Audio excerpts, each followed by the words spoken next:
عذرا لجميع وصفات الكحك على البارد، سيظل الكحك على الساخن هو الكحك المصري الأصيل اللي كلنا بجد متربيين عليه.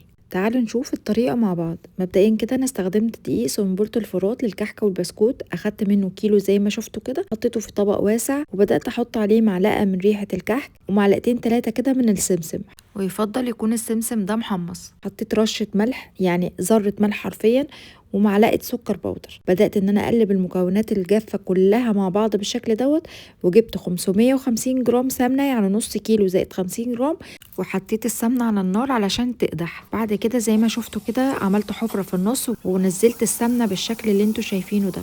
وافضل حاجة ان انتوا تجيبوا معلقة خشب تكون كبيرة شوية، وتبدأوا ان انتوا تقلبوا السمنة مع الدقيق زي ما انتوا شايفين. هنبتدي ان احنا نبس الكحك بايدينا زي ما انتوا شايفين كده. انا لبست جلافز عشان اقدر اتحمل الحرارة لان بجد كانت سخنة جدا.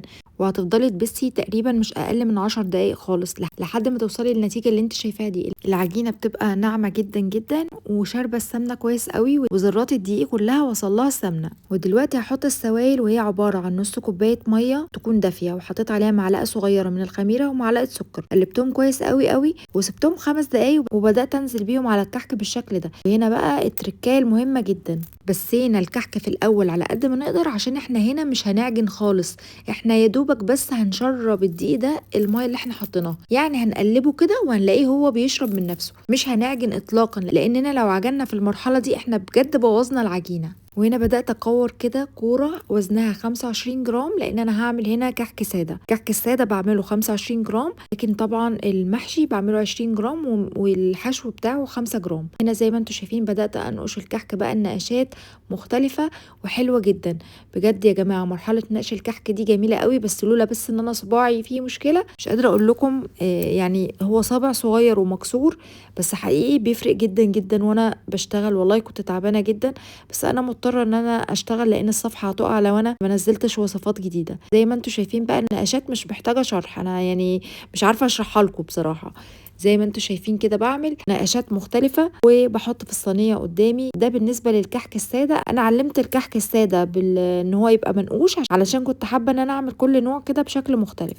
وبالنسبة للكحك السادة يا جماعة بنخبزه على درجة حرارة 180، بيقعد تقريبا 40 دقيقة في الفرن وبعد كده بيكون استوى. يعني ده شكله بقى قبل ما يدخل الفرن. ما شاء الله اللهم بارك، الصينية فعلا شكلها تحفة جدا. هبتدي ان انا ادخلها الفرن وهعمل بقى الكحك بالملبن. انا بصراحة ولادي مش بيحبوا الملبن ولا جوزي، فانا قلت اعمل كام واحدة كده على قدي. هنا وزن الكحكاية كان 20 جرام، ووزن الملبن زي ما قلت لكم في الاول 5 جرام. وبدأت ان انا اكورها كده واحشي الملبن، وبعد كده عملتها في القالب اللي انتوا شايفينه ده برضو عشان اعلمها تبقى بشكل مختلف عن الكحك السادة. انا عايزه اقول لكم حتى شكل القالب اللي انتوا شايفينه ده تحسوه بيفكركم كده بزمان. يعني انا بصراحه بحب الكحك اللي على السخن، وبحب كمان الطريقه بتاعه النقشه بتاعه زمان. شغل البصامه انا بحبه لما بعمل الكحك على البارد، لكن شغل بجد الكحك على السخن بحب استخدم القوالب دي او المنقاش، بيبقى حلو قوي. طب بالله عليكم انا راضيه ذمتكم، الكحكايه كده مش شكلها حلو؟ تحسوا كده ان هي وقوره كده، شكلها تحفه جدا في الصينيه.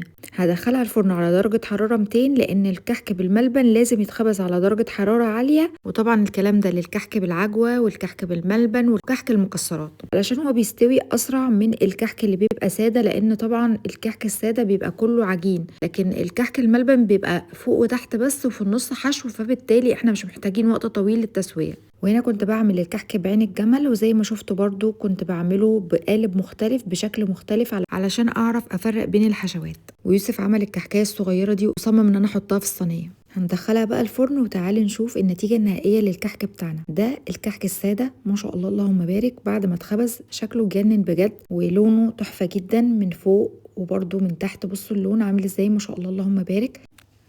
الكحك مخبوز فعلا 10/10، تسويه حلوه قوي، وكمان الكحكه ناعمه جدا جدا جدا. هتشوفوها دلوقتي معايا.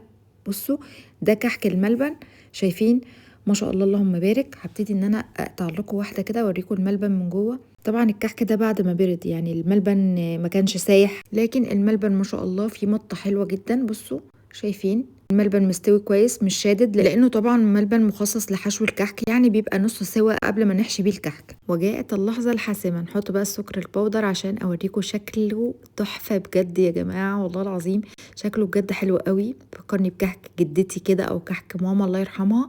بجد خطير. جربوا طريقتي هتعجبكم جدا جدا جدا. انا بقى اوريكم نعومة الكحكاية. بصوا يا جماعة، الكحك بجد دايب دوب، والله العظيم دايب دوب. حكاية حرفيا.